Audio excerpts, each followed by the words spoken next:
ጤና ይስጥልን የተወደዳችሁ ተመልካቾቻችን እንደምሰምታችኋል። ከኢፌድሪ መከላከያ ሰራዊት ሳምንታዊ ቴሌቪዥን ፕሮግራም ለዕለቱ ያልናቸውን ዜናዎች ይዘንላችሁ ቀርበናል። በያላችሁበት ሆናችሁ እንድትከታተሉ የአክብሮት ግብዣችን ነው።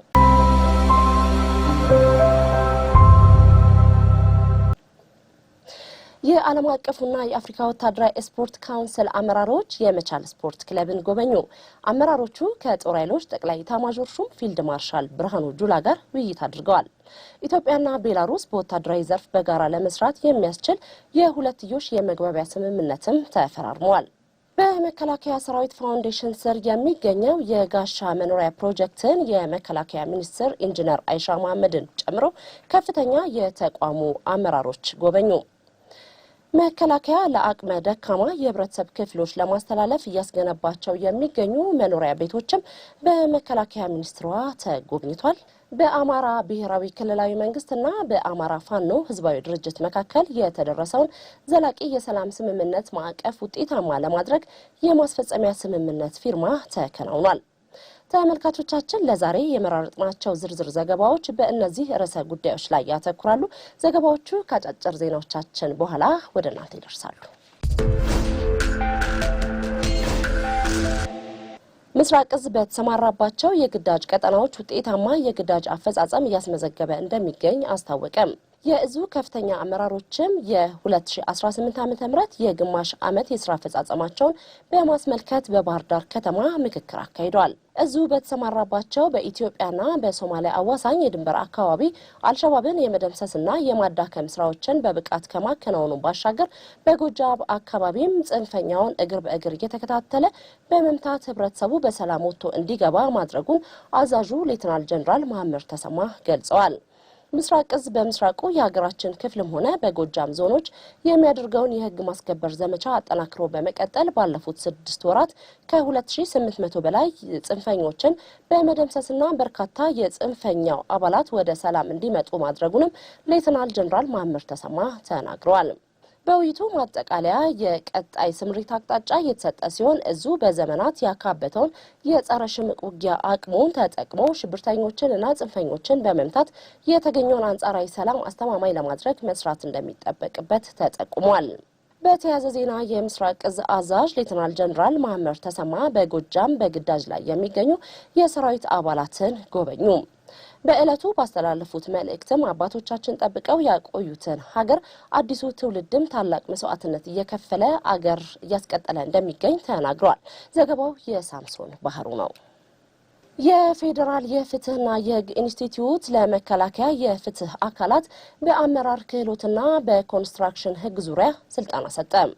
መከላከያ ትልቅ ሀገራዊ ኃላፊነት ይዞ ሀገር እያስቀጠለ መሆኑንም በሚኒስትር ዴኤታ ማዕረግ የፌዴራል የፍትህና የህግ ኢንስቲትዩት ምክትል ዳይሬክተር አቶ ዘካሪያስ ኤርኮላ የ2030 የዲጂታል ሽግግር አሰራርን በመተግበር አገልግሎት መስጠት እንደሚያስፈልግ ተናግረዋል። ሊደርሺፕ ወሳኝ ነው ለተቋም ውጤታማነት፣ ለእቅዶች ስኬት፣ ሁለንተናዊ በሆነ ደረጃ ተቋም ወሳኝ ነው። እኛ ከመከላከያ ሚኒስቴር ከፍትህ ሴክተሩ ጋር መስራት ከጀመርን በኋላ በተለይ ከናንተ የምንማራቸው ብዙ ነገሮች አሉ። ዲሲፕሊን እንማራለን፣ ትልቅ ኮሚትመንት እንማራለን። ስለዚህ አብረን በመስራታችን እጅግ በጣም ደስተኞች ነን።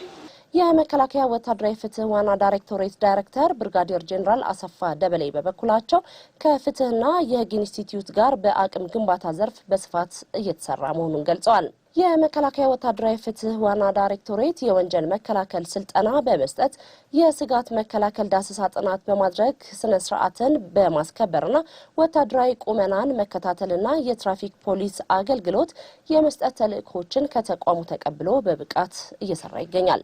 ዘገባው የቃል እግዚአብሔር ፍቃዱ ነው። የመገናኛና ኢንፎርሜሽን ኮሌጅ ያሰለጠናቸውን የመገናኛና የራዲዮ ፕሮግራሚንግ ሙያተኞች አስመረቀም። ሙያተኞቹ የመገናኛ አሰራርን በማዘመኑ ሂደት የራሳቸውን አስተዋጽኦ የሚያበረክቱና ለሰራዊቱ ግዳጅ አፈጻጸም ስኬት ምቹ መደላደል የሚፈጥሩ መሆናቸው ተጠቁሟል። የመገናኛና ኢንፎርሜሽን ኮሌጅ ራሱን በሰው ኃይልና በመሰረተ ልማት በማደራጀት ከዘመኑ ቴክኖሎጂ ጋር መራመድ የሚችሉ ሙያተኞችን እያፈራ እንደሚገኝ የትምህርትና ስልጠና ዋና መምሪያ ምክትል ኃላፊ ሜጀር ጀነራል ሰለሞን ቦጋለ ገልጸዋል። የመገናኛና ኢንፎርሜሽን ኮሌጅ አዛዥ ኮሎኔል አራጋው መሐመድ በበኩላቸው ተመራቂዎች የተቋማችንን የአጭርና የረጅም ጊዜ ፍላጎቶች ለማሳካት ታሳቢ በማድረግ ስልጠና መውሰዳቸውን ተናግረዋል። ኮሌጁ ከመማር ማስተማር ጎን ለጎን የሰራቸው የመማሪያ ክፍልና ደረጃ 1 ሆስፒታል ገንብቶም አስመርቋል። ዘገባው የኃይለ ማርያም ተሾመ ነው።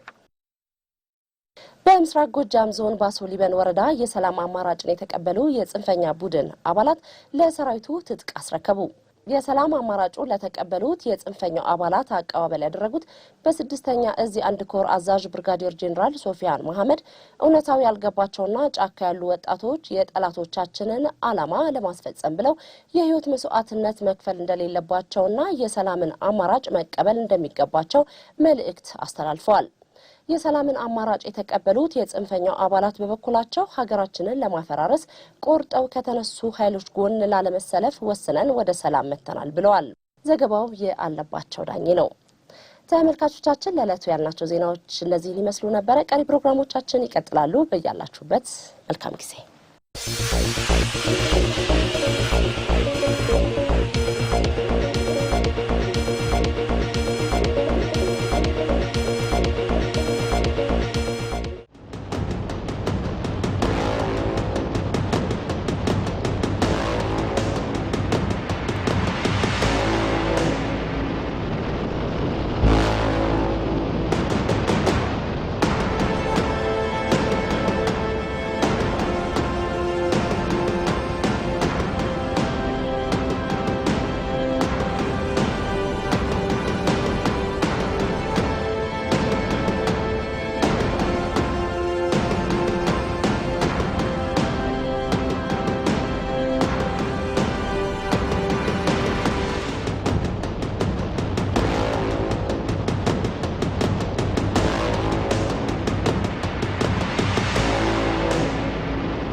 በምስራቅ አውሮፓ የምትገኘው ቤላሩስ ሩሲያ፣ ዩክሬን፣ ፖላንድ፣ ሊቱዌኒያና ላትቪያ ያዋስኗታል።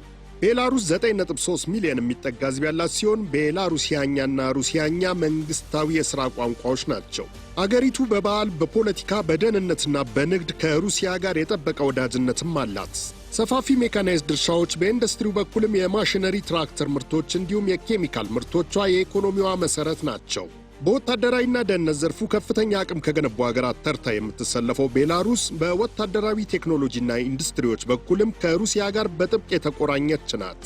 የራሷ ጠንካራ ወታደራዊ ኢንዱስትሪዎች የገነባችው ቤላሩስ በተለይም በታንክ፣ በኤሌክትሮኒክስ ዋርፌር፣ በራዳር መከታተያ፣ በመረጃ መሰብሰቢያ ስርዓቶች፣ በድሮን፣ በወታደራዊ ተሽከርካሪዎች፣ በሚሳኤል ስርዓቶችና የአየር ኃይል የጥገና ስራዎቿን በማዘመን ረገድም ከፍተኛ አቅም ከገነቡ ሀገራት ተርታ ትሰለፋለች።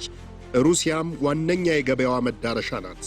የቤላሩስ ጦር በምድር በአየርና በባህር ኃይል የተገነባና ዘመናዊ የጦር ክፍል ያሉት ሲሆን ከ50 ሺህ በላይ መደበኛ ወታደሮችና በ100 ሺህ የሚቆጠር ተጠባባቂ ሰራዊት አለው። ከሰሞኑም በቤላሩስ የመከላከያ ሚኒስቴር ዲሚትሪ ፓንተስ የተመራና የአገሪቱ ከፍተኛ የወታደራዊ ካምፓኒዎችና የዘርፉን ኤክስፐርቶችን የያዘ ልዑክ በአገራችን ይፋዊ የሥራ ጉብኝት እያደረገ ነው። ከጉብኝቱ ጎን ለጎን ኢትዮጵያና ቤላሩስ በወታደራዊ ዘርፉ በጋራ ለመስራት የሚያስችል የሁለትዮሽ የመግባቢያ ስምምነት ተፈራርመዋል።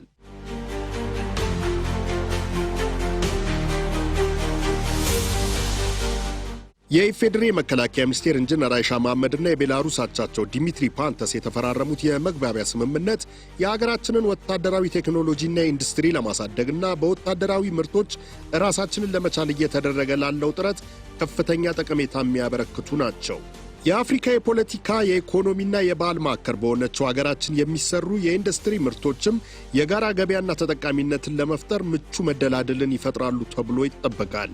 እነሱ ወታደራዊ ኢንዱስትሪዎች ከኛ ወታደራዊ ኢንዱስትሪዎች ጋር በጋራ ሆነው በጋራ ዲዛይን ተደርገው በጋራ የምንሰራበት የኛን የራስ የመቻል ሂደትን የምናጠናክርበት ከኛም አልፈን በቀጠናችን ሆነ በአህጉራችን እነዚህን ወታደራዊ ምርቶች ፍላጎት እንዳለ ስለሚታወቅ እነዚህ ምርቶች በጋራ አምርተን ለገበያ በጋራ የምናቀርብበት ወደ ኤክስፖርት የምናስሸጋግርበት ስምምነቶችን ነው ዛሬ ያደረግነው። የቤላሩስ ፕሬዝዳንት አሌክሳንደር ሉካሾቭ እና የኢትዮጵያ ጠቅላይ ሚኒስትር ዶክተር አብይ አህመድ በ2024 ካዛን ሩሲያ በተካሄደው የብሪክስ ጉባኤ ላይ ተገናኝተው በጋራ ሊሰሩ በሚችሉባቸው ጉዳዮች ላይ መወያየታቸው ይታወሳል። ከሰሞኑ የተፈረመው የመግባቢያ ስምምነትም የሁለቱ ወዳጅ ሀገራት መሪዎች የተፈራረሙትን ስትራቴጂካዊ ስምምነት ወደ ተግባር ማሸጋገር የሚያስችልና አገራቱ የነበራቸውን የረጅም ጊዜ ወዳጅነትን የሚያጠናክር ነው።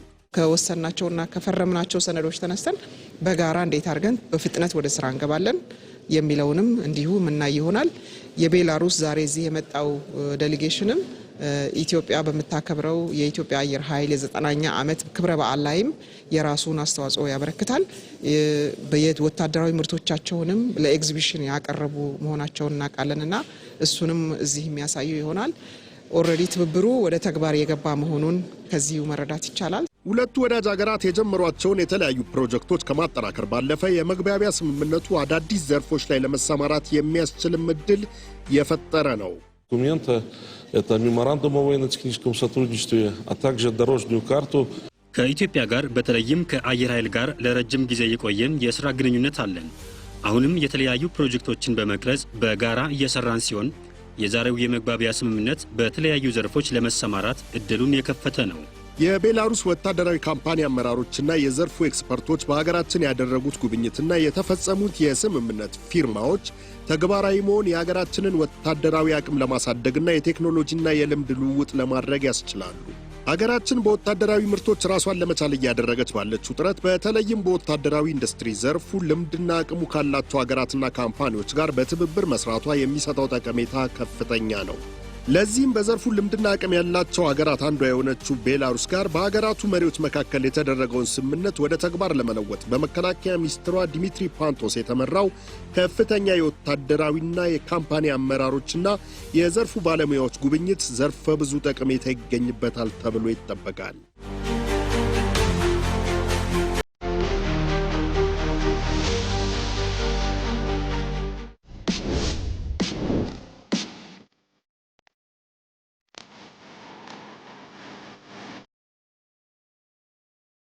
የዓለም አቀፉ ወታደራዊ ስፖርት ካውንስል ፕሬዝዳንት፣ የአፍሪካ ወታደራዊ ስፖርት ፕሬዝዳንትና የዓለም አቀፉ ወታደራዊ ስፖርት ካውንስል ዋና ጸሐፊ ወደ ኢትዮጵያ በመምጣት የመቻል ስፖርት ክለብን መጎብኘታቸው የወታደራዊ ዲፕሎማሲያችን ስኬት ማሳያ እንደሆነ ተጠቆሟል።